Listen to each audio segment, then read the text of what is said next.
Good afternoon, everybody. Mike Reed here in San Francisco. I just want to check that you can all hear me.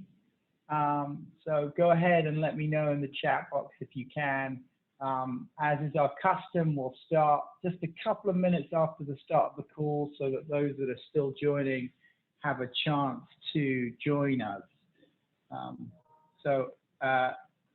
Looking forward to connecting with you all. Let's just wait for others to join and we'll begin in a short minute. Thank you all.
Well, good afternoon, everybody. Great to have you all joining. This is Mike in San Francisco. By way of context, it's a beautiful morning here in San Francisco. Skies are clear and the sun is rising. But it's cold, and I have actually just taken off my little woolly hat. It's a cold morning here, but a beautiful day nonetheless. Thank you all for joining.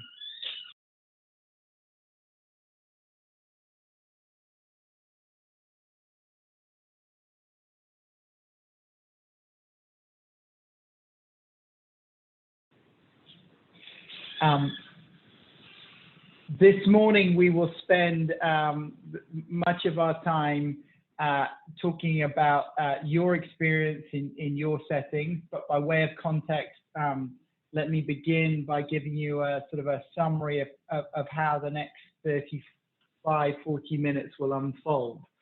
So it's our plan to just briefly touch on the upcoming AfriHealth Symposium abstract submission deadline. And then I wanted to spend a moment talking to you about year two and the possibility of funding in year two. I would like then to offer you all the opportunity to share examples of innovation that you have had the opportunity of implementing through Stripe in your setting. And then finally end with a moment to highlight a module that perhaps has been neglected, but we think is a real hidden gem. And I want to give 5 minutes at the end to talk about the coronavirus, not because it really has too much to do with Stripe training, but I think it's an issue that will be top of mind for all of us, and increasingly so over the coming weeks. And I wanted to highlight an important study that I think is relevant to your settings. So let me start by highlighting the AfriHealth Symposium.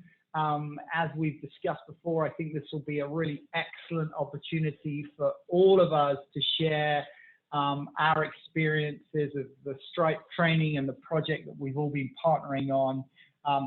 August 5th through 7th in Addis Ababa. We're hoping to have a Stripe Day, August 4th, the day before, and we would like all of you to attend.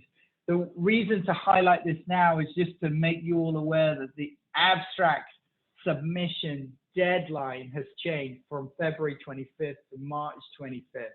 So if you have not yet submitted your abstract, but think you will, well, good news, you have another month breathing room. So I'd encourage you to think about what are the important questions that you want to ask. What is the innovation or exciting new curriculum developments that you've been able to implement that you think would be relevant and worth sharing with this audience? And as I have discussed previously, we at the San Francisco arm of the Stripe project want to make sure that you have all of the data necessary to write an excellent abstract. So if you want to interrogate your own data, i.e. the data that your learners have inputted through their pre and post tests and the qualitative surveys that they participated in order to summarize the impact of Stripe in your setting, then please let us know, email Stripe HOV, and we can share that data with the principal investigator or project director at your institution. The other thing just to highlight is that we want to make available some travel scholarships for early career investigators, students who are preparing Stripe abstracts, and funds permitting, we will be able to offer at least 3 travel scholarships to the best abstracts. In addition, we at UCSF are more than happy to help edit, improve, tweak your abstracts so that they are as competitive as possible. And so I can tell you that over the weekend I reviewed 9 abstracts, I believe, from different colleagues from across the Stripe network, and we would be happy to review more of them so that when you do submit, they are as strong as possible and scientifically rigorous and compelling to the review panel. So please go ahead and submit your abstracts. We certainly want to encourage all of you to do that, and particularly if you have early career collaborators or students that want to work with you on an abstract, we would encourage you to facilitate them participating. We think this will be a really fun experience. So let me pause now and talk about year 2 funding. We are optimistic that Stripe will be funded beyond September of 2019. And we are in dialogue with our funder around how that might happen. I can't give you any specificity around that, but some of your institutions have also been in dialogue with PEPFAR in your countries to advocate for further funding for Stripe in your countries at your institutions. And one thing that I just wanted to clarify, because I think it's an important frame for all of us as we think about what are the impacts that PEPFAR are most motivated about with regards to Stripe. It relates to how Stripe impacts clinical practitioners that are working at PEPFAR-funded sites delivering HIV services. And maybe I should just back up here and say that right from the get-go, it was our vision for Stripe that this would be a motor, a means for your academic institutions to actively train the next generation of healthcare workers to deliver high quality care, and specifically to equip them with the skills to deliver team-based care. Moreover, it was our goal that this learning would be focused on those learners in transition, hence the image of the bridge here. As people bridge that gap between pre-service learning and go out into clinical practice, and so all of you have done an amazing job of ensuring that your learning targets those students that are about to go out into independent professional practice. Moving forward, as we think about what Stripe looks like in year 2, I think we want to expand that vision a little, and so I wanted to kind of make sure that you were fully in the loop about that, what that vision would look like. But specifically, it's our hope that as and when year 2 funding is secured, your institutions, and I, using this large hospital icon here to illustrate your institutions, would be catalysts and motors for further training at the peripheral PEPFAR supported sites.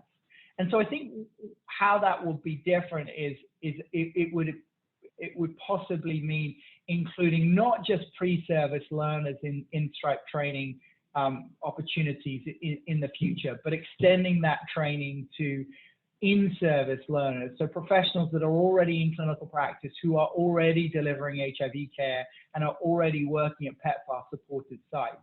And I think that it would be a unique endeavor, because it would place your institutions at a hub of capacity building activities in partnership with the ministries of health in your countries to support high quality HIV care. And so, I've left a couple of questions here for what that might be, but how in year 2 can each of your schools extend Stripe to include frontline providers at PEPFAR funded sites? And how can models for clinical mentorship and quality improvement be provided not only to pre-service learners and learners in transition, but expanded to all frontline HIV learners? And I think those are a couple of questions that we're wrestling with here in San Francisco in order to ensure that this endeavor is as compelling as possible to the funder. So I've been as transparent as I can about what the future looks like vis-a-vis funding. I think we're waiting and optimistic, but we don't have any concrete details on what the funding will look like.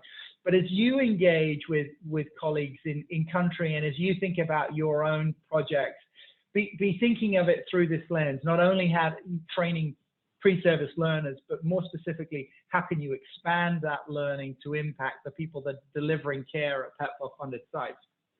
And look, I think the ultimate vision, the thing that PEPFAR are really motivated around is seeing clinical improvements at those sites. So what we want to be doing from an impact assessment, and the thing that my colleagues Deborah and Jessica are sort of most thoughtful about right now, is how do we evaluate that? How can we successfully assess impact at those sites and demonstrate to PEPFAR that your efforts are improving clinical care? So it's a hard question to ask, and one that we may not be able to ask from the get-go, but something that we are specifically thinking about. So there we go. You are as up to speed as I can make you on the future of funding for year 2. Wait with us, and I'm optimistic that we will see a vision for further funding later on this year. So I wanted to switch gears now entirely to something that is as important and I think exciting, which is really just hearing from you all what are examples of how Stripe funding has enabled you to address questions that haven't been addressed before, or implement examples of curricular innovation that you would not otherwise have had opportunity to focus on.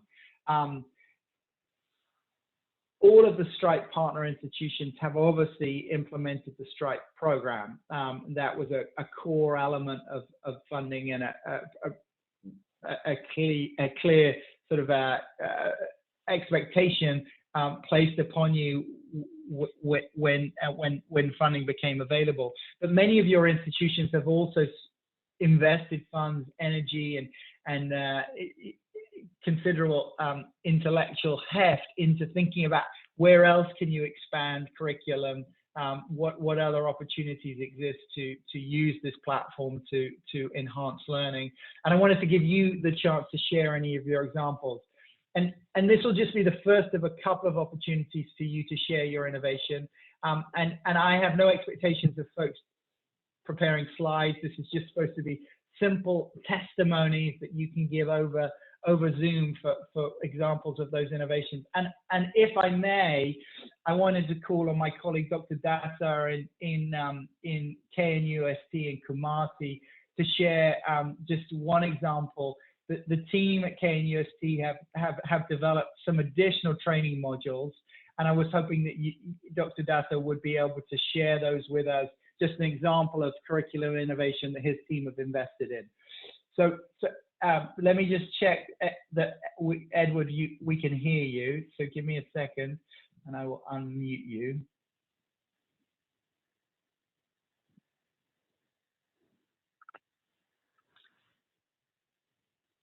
Hold on one second.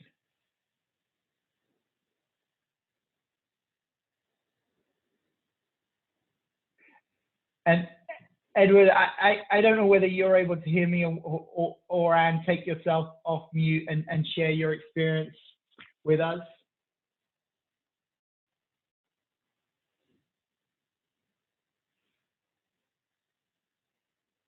Hello. Hi, I can hear you. All right, great. So I had to unmute it. Okay, thank you very much, Mike, and then good afternoon to all my colleagues. So basically, we looked at developing additional content, and this bordered on testing for HIV and maintenance of confidentiality. What we tried to do was to come out with 5 case scenarios. I will briefly summarize them. And we are attempting to develop each of them into a full-fledged model as we have in the Stripe models. Of course, the content may not be as much as what you have for each Stripe models, but we've since sent our initial draft for review, and then we'll work on the feedback. So what are the areas that we are looking at? The first one, we are looking at HIV testing in a patient with altered mental status or an unconscious patient. What are the legal issues? What are the rights of the health provider? What can the health provider do and what can the health provider not do? Case 2 looks at documentation of HIV results in patients' medical notes, where the patient thinks that people may get to know her results. What do we do? And closely tied to that is also the issue of patient not willing to disclose the HIV results to her partner. So for instance, this is case 2 is a 40-year-old woman who is in a polygamous marriage with 3 other women, and she is the 3rd wife. Okay, so she tests positive and she doesn't want results documented in her book, and she doesn't want to inform the husband either because he's quite abusive. The case 3 looks at, again, writing HIV diagnosis on death certificates of deceased patients who have asked you not to. So again, here, the case scenario is that you have a case that comes in a very critical state, and he comes in with the wife and family, and because of the stigma attached, and they have never disclosed their status to the other, or he has never disclosed his status to the other family members except the wife, he pleads with you not to document this in the death certificate, because the scenario here is that once he dies, it's a family member and not the wife that will come for the death certificate. So what do? Are you going to, because once you put HIV diagnosis, what the man didn't want the family to know will now know, and it may have consequences on the wife and the other family members.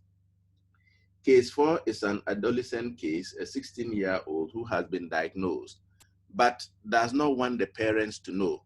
So this is quite interesting, because you are looking at this, if you say, don't disclose to my parents, and the mother is waiting outside to communicate with you as to what is wrong with her daughter. But we need to think of this vis-a-vis in the context of she being able to take her medications at home. So that is what case 4 is. And case 5 again borders on documentation. A pregnant woman comes in, she's test positive, and she does not want you to document the HIV results in her maternal record booklet. And again, it's an interesting case scenario because her sister-in-law works in the same department as you are, okay, in the same hospital, the same department. So what do? And she doesn't want to disclose her status to the husband. And she says, don't document in the book because my sister-in-law may have a look at it. Okay, that goes and passes. Then she's in labor. What then happens? Are you going to document the results? And unfortunately, the sister-in-law is on duty and is likely to pass by and see her.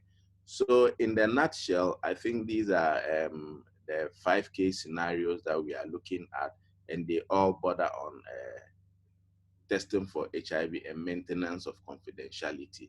And to what extent do this will be the Ghanaian law, allow us vis-a-vis our guidelines, protocols, and policies. So that is in the nutshell what we are. I think the other thing unknown to Mike that this is a recent development.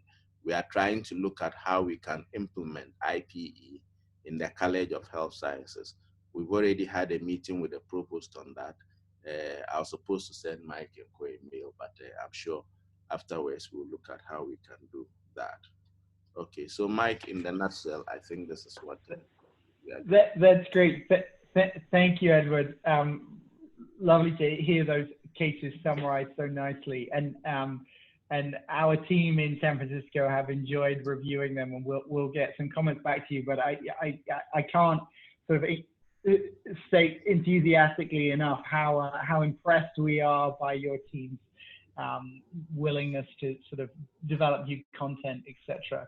Edward, would you also just be able to give us just a 1-minute summary of the online platform, and maybe we can even showcase that another time as well. But tell us a little bit about the website that you've developed and how you're seeing that being used. Okay. As another example of the innovation at KNUST.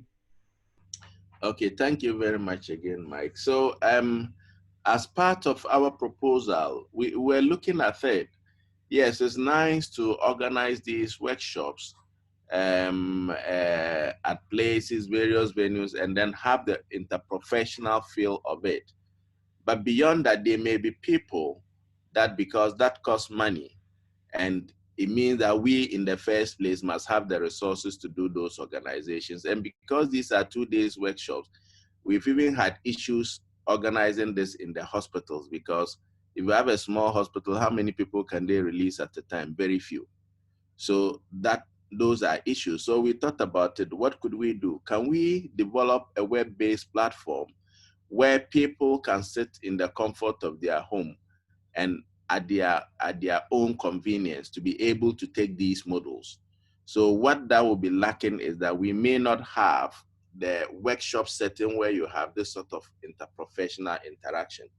But nonetheless, I mean, the key, the major ideas in the modules or the contents in the modules, except that component of the interprofessional interaction, will be carried forward. So this is what we are doing. We've transformed the Stripe modules now into a format that people can use, and then the assessment to be done in very much the same as is being done by Stripe.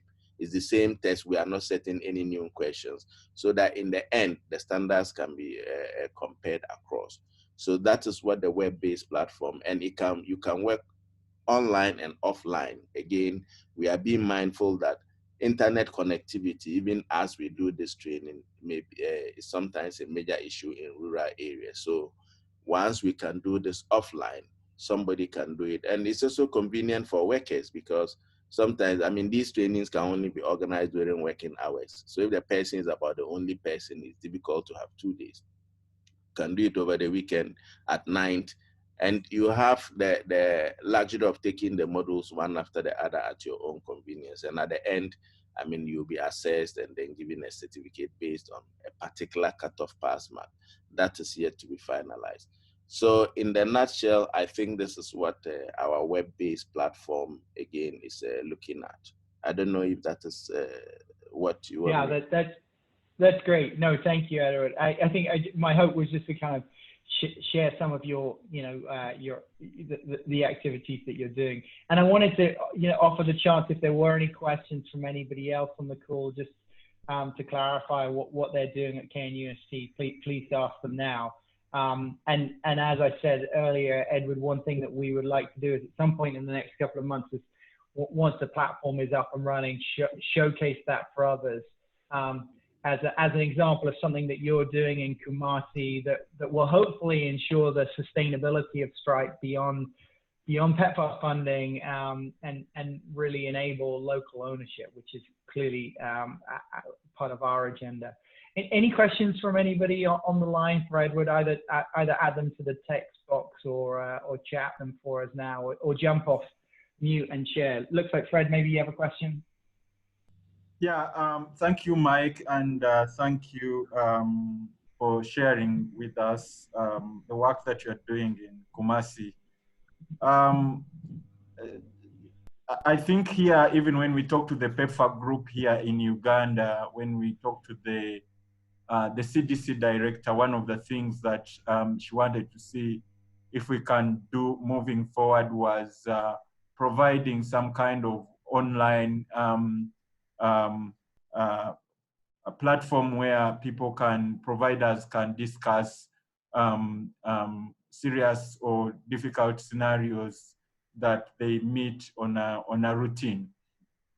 My little concern is that if you put up something online and somebody can do it in the comfort of their home or office, I thought that one of the biggest things that Stripe has brought into our practice is the interprofessional kind of interaction. And so, in fact, in our groups, we've had some of these students, as you know, they are very curious. Some of them came in and they are saying, I want to get the certificate, I can do everything online. And we said, we actually discouraged them and told them, we wanted them to come and interface with other professionals and talk through these case scenarios with other professionals so that they see what their role and what the role of the other people is. And therefore, we thought that way it's going to improve their practice and also respecting and improve the willingness to learn from other professionals. So that my little concern is that while we are spreading out to many people, I think it's difficult to maintain the interprofessional component. Yeah, Fred, I think it's a great question, and I think there probably is a way forward. With some kind of blended learning format where we incorporate an online component to the learning with the real-time face-to-face training that I agree it has been a key element of why Stripe has been successful. But it's interesting that the CDC in Uganda have made that comment. That's not the only place where we've heard that. The need for an online platform, and certainly the team here in San Francisco have been thinking about how can we incorporate some capability within the web-based platform so that folks who want help can reach out and receive help, in addition to learning resources. So maybe moving forward, an integration of online and real time is the way to make this happen. Edward, I don't know if you had any thoughts on what this will look like for you in Kumasi. Well, I mentioned that this was going to be a limitation because we will lack that sort of interprofessional collaboration. But nonetheless, we think that it serves as a way of reaching many more people, particularly in the rural areas who may otherwise not have the opportunity. And I think that the other advantage or component of the platform that I didn't mention is that it's also going to be a bit interactive. And on that platform, people that have queries and other things can put them on and experts will address them. Again, that will also provide the opportunity for people that may not be able to ask all the questions during training, or even after your training. If you have issues surrounding that, queries surrounding that, how do you get them addressed? And by putting them on such a platform and having them being addressed, others will also learn from. So yes, the what do you call it? The collaboration bit or the teamwork bit during the training will be an issue, but maybe going forward, there will be the opportunity to look at integration of doing this together vis-a-vis online or real-time display, or what do you call it, of the training. And actually, it was one of our things to do for the distant sites, that if you can also have an online platform, if the training is even taking place here, others elsewhere could then simulate, then we have people, facilitators over there, and then the questions will go. So that is looking into the bigger picture, but I must say these are all things that we need to think through carefully and then see how that can be implemented. So we are very grateful for that comment and concern. Thank you. Thanks, Edward. Yeah, I appreciate that wisdom. You know, one of the comments in the chat box that I'll just share because I think it's relevant is could we create a platform or a context on the website where learners could come and hear about examples of excellent team-based care, models for care from across the Stripe network, and that could be something to sort of complement the online training. I think that's a great idea. You know, possibly has sort of scholarly opportunities as well in terms of you know, creating a set of excellent interprofessional cases that could be written up. So that, you know, all of these are ideas that I think we should play around with and consider how we might take action in year two. So I continue to welcome the thoughts of you all on how do we improve the platform, both the web-based platform and the in-person learning. This little section of the webinar, Your Innovation, will come back to each couple of weeks now over the coming weeks, and we welcome other thoughts from other schools of what you're doing that has been successful. My hope is not to put any burden on you to create slides, but really just to sort of tell us on the fly what your experience has been. So when we meet in 2 weeks' time, I encourage you to come with some ideas or examples of how you have done things at your institution. But thank you, Edward, for sharing your example in Kumasi. So let me, if I may, move to a slightly different topic now, that of one of our modules that I think has received less play, and that's module 11. And this is the module that deals with pre-exposure prophylaxis in men who have sex with men. And I think this module is worth sort of summarizing for a couple of reasons, but just to sort of remind you of this module, it's a module that addresses a young man who presents the outpatient room with an anal discharge and pain with defecation. And in the course of the case, the learner discovers that he has had receptive anal sex in the last couple of months.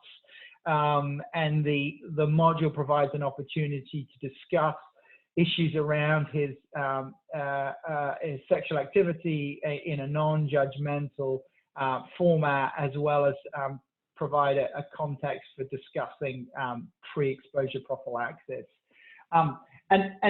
And first and foremost, the reason to draw attention to this module is because it deals with something that, you know, apparently learners find hard, which is taking a sexual history. And there's a fair amount of data that even fully qualified physicians do a really lousy job of taking a sexual history. Only 40% of adolescents are screened for sexual activity in one recent study, and less than that of adult partners. that's all the more interesting because most patients actually think that they should be screened, and the onus is more often on the clinicians for not screening. And so in another study, 12% of patients presenting for care were asked about STIs, whereas 83% felt that they should have been asked about STIs when they presented for an obstetric or an antenatal visit. And the point here is just simply that I think healthcare professionals aren't as good at taking a sexual history as they could do. And there are many reasons for that. I think a lot of health professionals, particularly people at the start of their professional careers, feel uncomfortable around these issues. There are also a confusing mixture of judgment and bias involved. Oftentimes people are very busy in clinic and they don't have the bandwidth to ask the kinds of probing questions that are often necessary. And many of our early career colleagues just are unfamiliar or uncomfortable with some of the intimate language that's required to take a good sexual history. And so these are all reasons why this module, I think, has value, and it's something that you might want to incorporate into your training.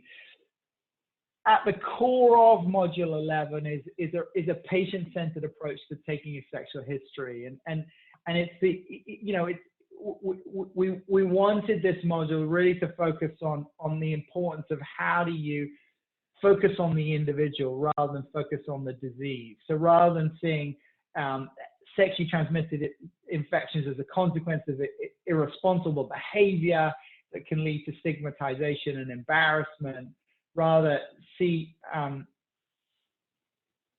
the patients as the center of the encounter, and recognize that you know, each encounter is an opportunity for education, for screening, for treatment, and communication, and to that end, change the learner's perception of sexual health as an important component of everybody's human rights to health. So in that context, this module really focuses on recognizing the vulnerability of the individual patient, and encouraging learners to ask permission, making no assumptions, avoiding medical jargon, and ensuring that as they take history, particularly, you know, the challenging history of a man who's having sex with another man, something that is highly stigmatized in many settings, endeavoring to do that in a non-judgmental professional way, avoiding value-laden language. And so it's in this context that you know, we developed a couple of videos. I think it's actually, from a learning point of view, a really fun module, because learners are encouraged to look at two videos, one of which is a really bad sexual history, and the other is a slightly better sexual history, and then spend some time discussing what worked well, what didn't work well, how could the encounter have been improved. And I'm not going to spend the whole time sharing this with you. I did share it on a webinar back in October, but just so that you all are familiar with the format, what we do in the module is we share the bad version first, ask the learners to reflect on what did not work well, and then the good version. And here's an example of some of the content from the good version.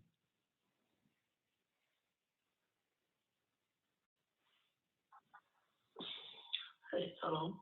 I'm Dr. Byron, and yeah, I'll be your clinician today. Okay. So, what brings you in today? I'm having some problems going to the bathroom. Is it diarrhea or constipation? Diarrhea. How many times did you go a day?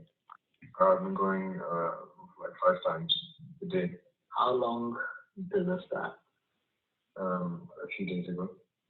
Like 2 or 3 days? Yeah, like 3 days or so. Is the stool started bloody? No, not bloody. Do you have abdominal pains? No. Is it painful? Yes. Okay, well, now I have some personal questions that I want to ask you.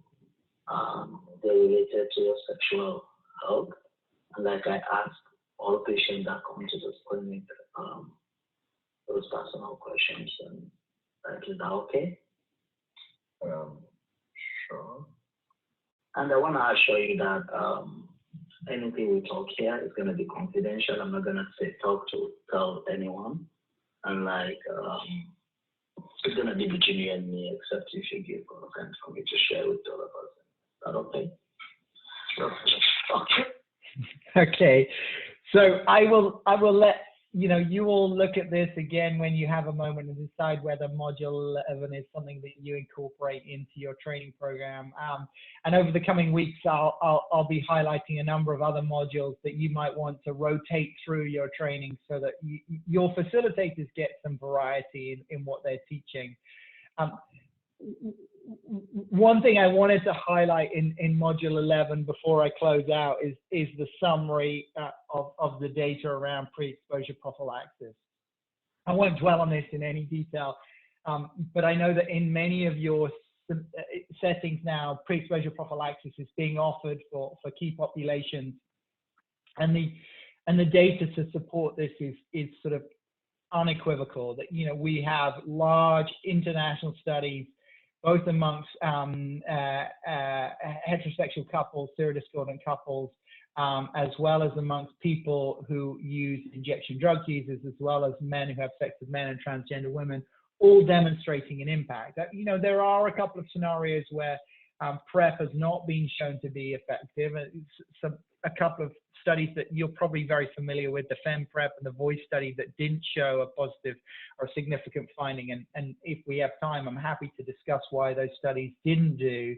But one of the key things that these studies highlight is that there is a substantial protection from pre-exposure prophylaxis for all participants, especially serodiscordant couples and men who have sex with men. And when sub-analyses have been done to look at patients who are truly adherent to pre-exposure prophylaxis, the protective benefit increases substantially. So ensuring that your patients fully understand the importance of adherence as a key component is essential, and that again is something that's addressed in the module. Something that we don't address, and I'm again happy to talk about, is this new recommendation around event-driven PrEP. The idea of taking PrEP before an individual engages in high-risk activity and taking it for a couple of days afterwards. Sometimes this is referred to as the Paris model of PrEP, or EDP rather. And these are elements of PrEP that have been shown to be effective. Again, something for another, that I'd be happy to discuss another time. Take-home message here is really consider this module as something that you might add to your list of modules that you're currently using. And I'm happy to take questions on this topic if there are any. If I may, though, and in terms of wrapping up, I'm going to close out the webinar in a second.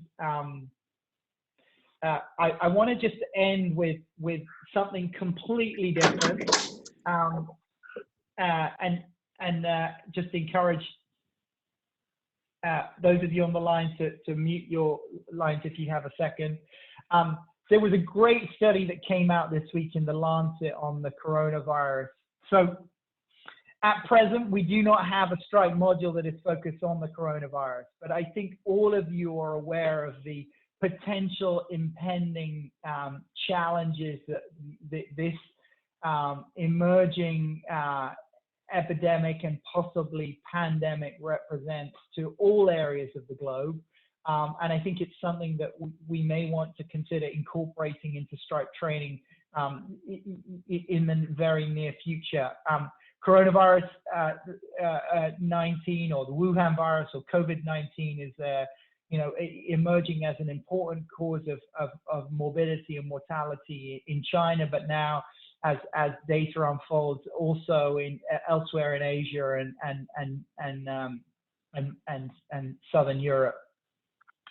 And so in that context, I wanted to refer you to a study that came out this week in The Lancet, which was a study evaluating the readiness of African countries for coronavirus potential spread. And this study specifically looks at three elements of risk. One is countries that are likely to have cases imported based on travel from outside of Africa, primarily from China. And so the countries with the greatest importation risk are South Africa, Algeria, and Egypt. And then they looked at two other elements of readiness. One is the SPA capacity. I won't go in any detail here, but this is sort of a desk-based review of whether countries have standard operating procedures in place to address a new infection. And then the authors of this paper came up with a third metric, the infectious disease virulence inventory, which was sort of a modeled assessment of whether countries actually had the infrastructure in place to control and contain a threat. And the good news is that I think the risk of importation of COVID-19 to Africa is much lower than elsewhere in the world, based on travel. And I think that Ebola has set many countries up in Africa to be well placed to contain a threat. But I would encourage you each to look at this manuscript as an important sort of background reading as you think about discussing this with colleagues in your country. So not specifically relevant to Stripe, but I thought was an important manuscript that you might all want to look at and came out this week. So I'm going to end there, and if there are any questions, I'm happy to take them. I wanted to highlight the fact that we have the next webinar coming up in a couple of weeks. And again, we wanted to highlight Stripe innovation. So what are you doing at your institutions to address, to innovate around Stripe? But if there are any questions at the top end of the webinar, please share them now.